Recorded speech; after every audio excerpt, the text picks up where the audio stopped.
According to legend, a goat herder in Ethiopia discovered coffee around 850 AD. Eventually, the beverage reached Italy, where the first European coffee house opened in 1645. Today, about 2 billion cups of coffee are drunk each day around the world, making coffee the second most valuable trading commodity after oil.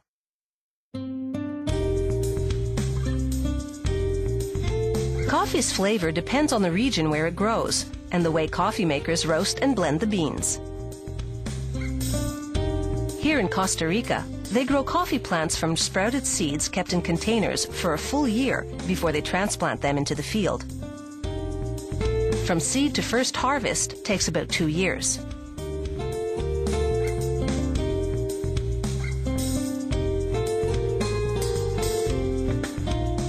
Coffee plants flower over the course of 3 days, covering the fields with fragrant jasmine-like blooms.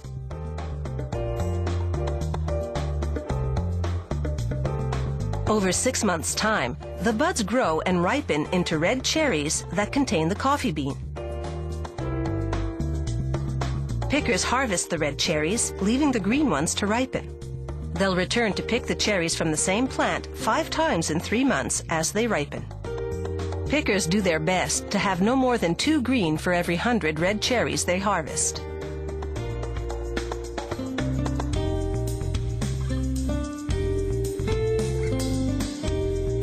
They empty their bins into bags and load them into trucks. Each bin produces about 2 kilos of coffee beans, enough to make about 200 cups of coffee. The fresher the berry, the better the flavor. Cherries picked in the morning are at the wet mill, ready for processing that afternoon.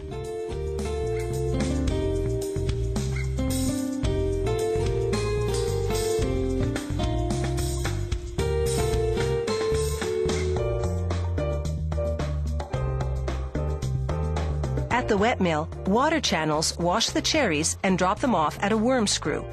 It loads them into a pulping machine to remove the outer skin and fruit.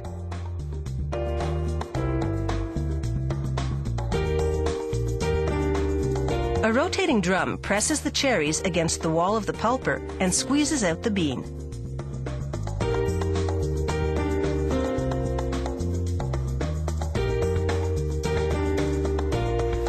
From the pulping machine, the beans flow in water to 2 large rotating cylinders.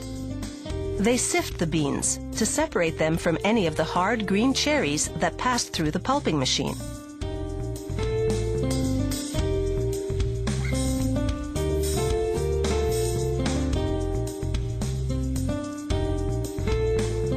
Next, the beans bathe in more water, which draws out a thick, sugary substance known as miel, honey in Spanish.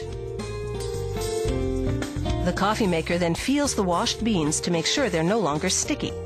The beans then drop into the drying bin below. Workers now lay out the beans to dry in the traditional way, outdoors on a cement patio. For 4 days, they rake over the beans as they dry in the hot sun. At night, they let the beans rest to extract the most flavor. Once the beans are dry, they go into a milling machine. Inside, large stones grind away the parchment-like hull from the bean.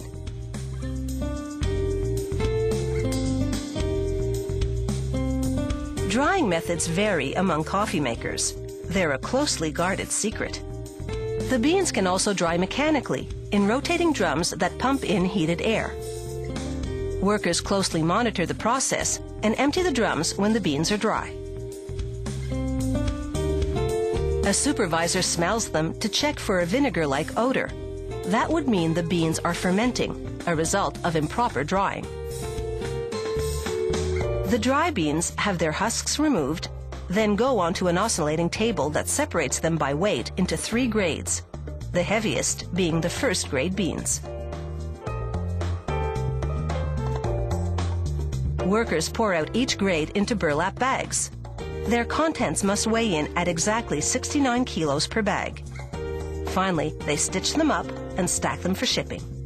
Next, we'll see the whole process that turns these green coffee beans into a steaming cup of gourmet coffee.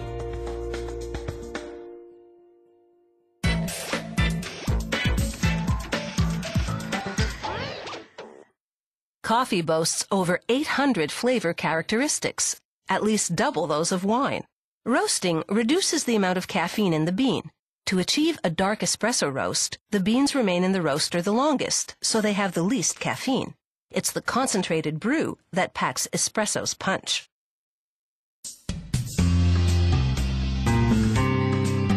These green coffee beans have just arrived from the wet mill. Workers pour them into a blending bin that feeds a roasting machine heated to 180 degrees Celsius. At that temperature, the oils in the beans combust and the beans roast in less than 20 minutes. The master roaster must regularly check their progress. When he determines they're ready, he sets off a light spray of water in the roaster to extinguish the beans. Then they pour into a bin where they're cooled by forced air.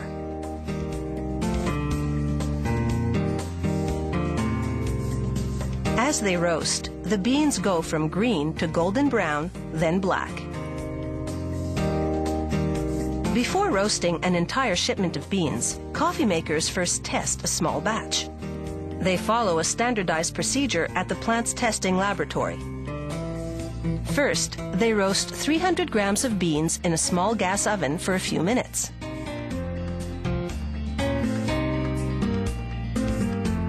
Then, a professional taster measures out the beans and feeds them into an electric grinder.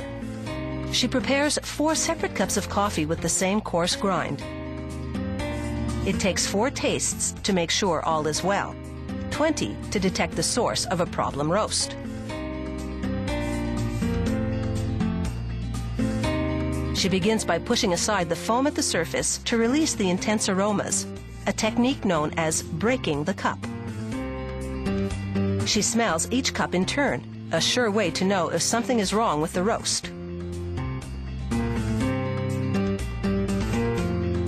Next, she skims the surface to remove the grounds. She takes a sip, slipping the coffee over her tongue to get the full flavor before spitting it out. Now she can determine how she will balance the blend of beans to create a recipe for the perfect cup of coffee. Back on the factory floor, the various beans for the blend go into a grinder.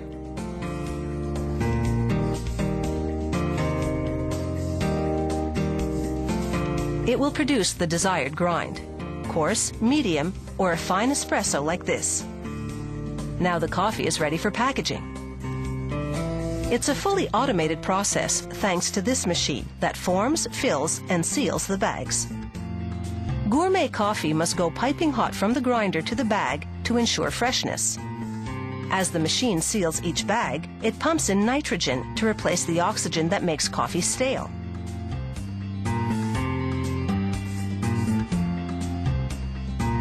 The machine separates the bags, and they fall onto a custom-designed conveyor belt that weighs each one as it passes through.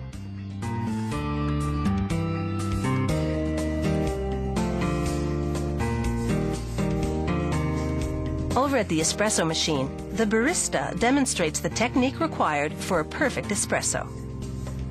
She puts 7 grams of ground coffee into the holder, tamps it down firmly, then wedges it in place. The machine applies water pressure to extract the espresso. The distinctive foam is a sign this coffee is first rate. The barista also demonstrates how to use a French press or cafetière. She adds boiling water to the coffee grounds, then pushes them down to the base. Again, she applies pressure, manually this time, to extract the coffee's aroma.